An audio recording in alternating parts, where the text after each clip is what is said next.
خدای مون په صراط مستقیم باندې کلک کی او شیطان بتا دې نه پریری سورہ اعراف پڑھا سا شیطان اللہ سره لوس کړي دي چې زبا ورته لارې کې کینم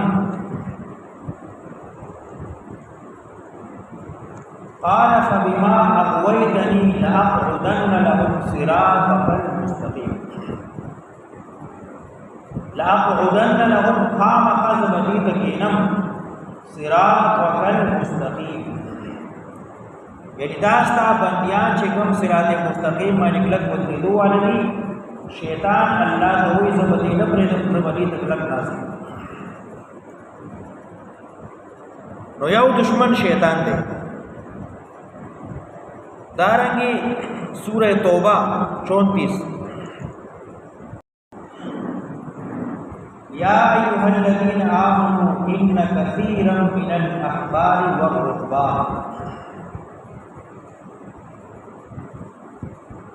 اے ایمان والو یقینا گن مشران بنیان او پیران لا یاکلون اموال الناس بالباطل چې خلق مالون خوري په باطل طریقه ويصدون عن سبيل الله او د صراط مستقیم نه خلق بندي باطل پرست پیران باطل پرست مشران دی بتا د صراط مستقیم نه بندي تا باندې نو یو دا مشران دشمنان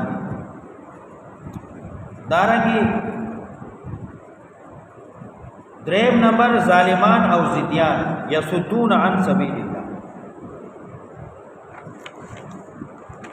اهدنا الصراط المستقیم خدای من په صراط مستقیم معنی دین کی او بلد کی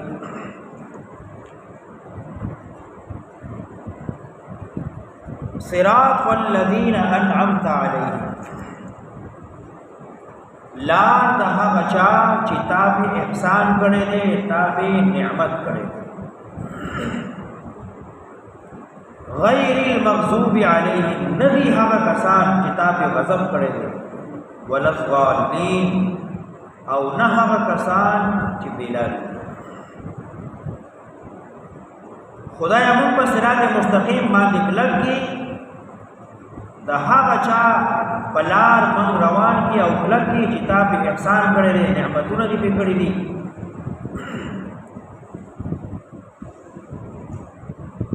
چې دا نیغه لاره کوګواله پکې نشتا ګمراهي پکې نشتا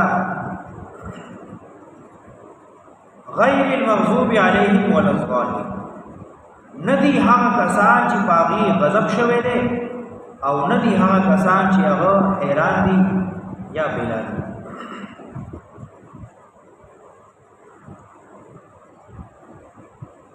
صراط والذین انعمت علیهم دا د اهدنا الصراط المستقیم نه بدل دی یا عطف بیان دی اوس دلته یو څو خبرې دي یو دا چې موږ الله ته سوال کوو اهدنا الصراط المستقیم موږ په صراط مستقیم کلک سوال دا پیدا کیږي چې صراط مستقیم والا څوک دی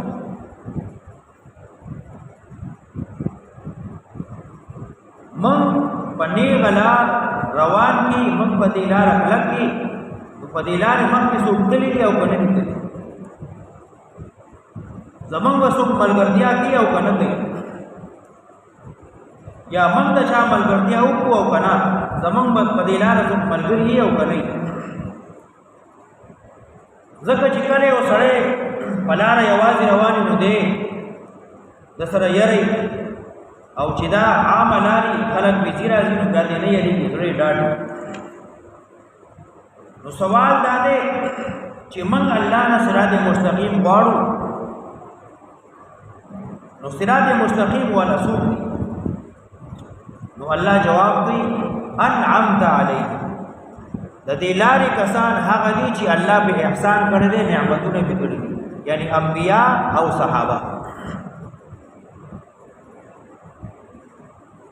اهدنا الصراط المستقیم، من په صراط مستقیم کلک کی لار د هغه چا چې تا په احسان کړی دی، د انبیاء لار، د صحابه لار. یعنی دې زمون ملګری کی او زمون ملګرتیا دې سره دی چې موږ د انبیاء او د صحابه په لار روان شو، زمون دې سره ملګرتیا جوړه.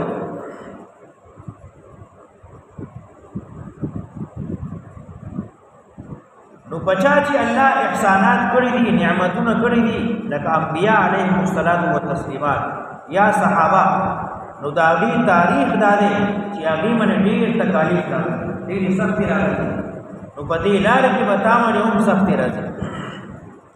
ته چې الله ته سوال کوي اهدنا الصراط المستقیم، ما د پیغمبرانو په لار روان دي، ما د صحابه په لار روان دي، نو دې لار کې تکلیفونه به راځي، نو بیا به صبر کوي. دویم خبره د دې لارې څه نښه شته او که نه، څه دلیل شته او که نه. دا صراط مستقیم به د چا نه زده کوو؟ نو د دې جواب چې مقتدا امامان شته، موږ مقتدیان یو، په دې لاره روان یو، خو مخکې موږ نه څوک په دې لارې تللي دي چې هغه مقتدا دي، مشران دي، هغه انبیاء او صحابه دي. دریم مقام او دریمه خبره چې دې لارې باندې موږ روان شو، نو موږ ته به څه میلاوېږي؟ څه نعمت، څه انعام، څه احسان شته که نه؟ ځکه انسان خو حرصناک دی چې څه شی ورته میلاوېږي نو په هغه لاره ځي. نو الله وی انعمت او نعمتونه شته دي، خو د بری نعمتونه دي، د جنت نعمتونه دي. د دنیا بلک دي او یا بنئ، خو د آخرت نعمتونه ګڼ دي. انعمت علیه. څلورمه خبره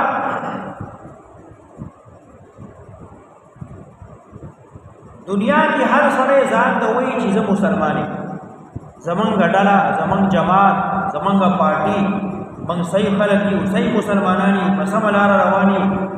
کل حزب بما لدیهم فرحون. هر سړی چې په کومه لاره روان دی، دی خوشحاله روان دی، دا سم روان دی. نو پته به څنګه لګي چې د په صراط مستقیم باندې یې او که نه؟ د دې میزان څه دی؟ معیار څه دی؟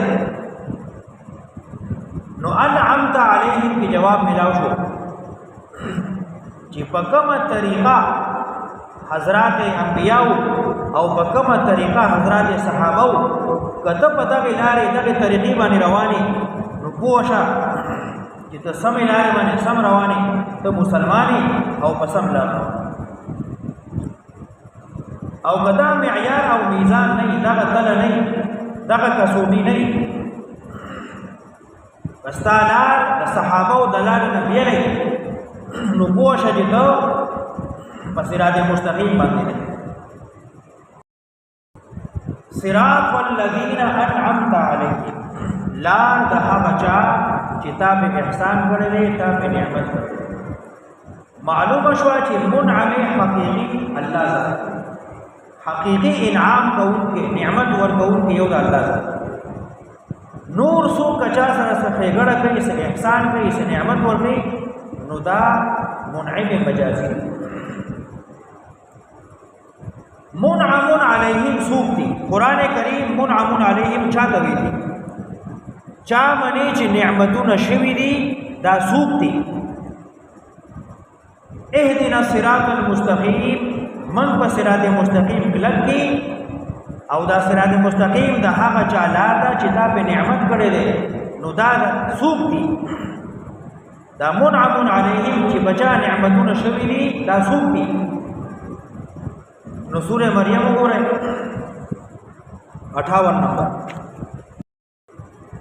اولئک الذین انعم الله علیهم من النبیین. دا منعم علیهم څوک دي؟ چا باندې چې الله احسان کړی دی، نعمتونه ولا ورکړي دي، دا څوک دي؟ اولئک الذین دها کسان انعم الله علیهم چې نعمت کړی الله په دې باندې من النبیین پیغمبران دي پیغمبرانو باندې الله نعمتونه ورول دي نو دې آیت نه معلومه شو چې صرف پیغمبران منعم علیهم او کله یو نبی ذکر کړي لکه سورہ نمل کې سلیمان علیہ السلام دارنګه سورہ قصص کې سورہ قصص 17 نمبر موسی علیہ السلام قال رب بما انعمت علی فلن اكون ظهيرا للمجرمين قال موسی علیہ السلام رب ای زما ربا بما انعمت علی فسبب دهغه چې تا احسان کړی دی ما باندې انعمت علی موسی علیہ السلام وی الله تا ما باندې انعام کړی دی نو کله یو پیغمبر ذکر کړي دارنګه زخرف کی راضی انعمنا علیہم او سورہ قلم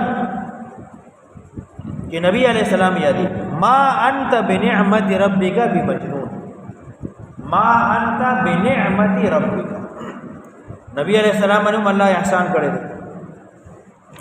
دارنگی آل عمران 103 گورے وَاذْكُرُوا نِعْمَةَ اللَّهِ عَلَيْكُمْ یاد کئی نعمتنا دا اللہ تاسبانی صحابو دا اللہ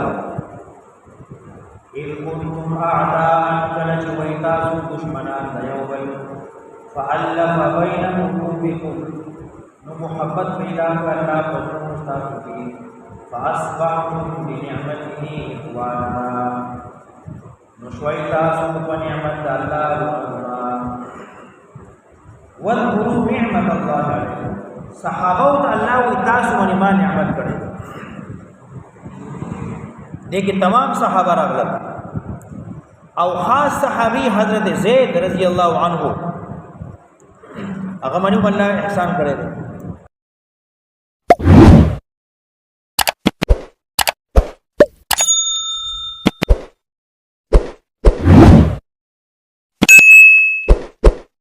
शेयर करो लाइक करो अल्लाह की रज़ा के लिए।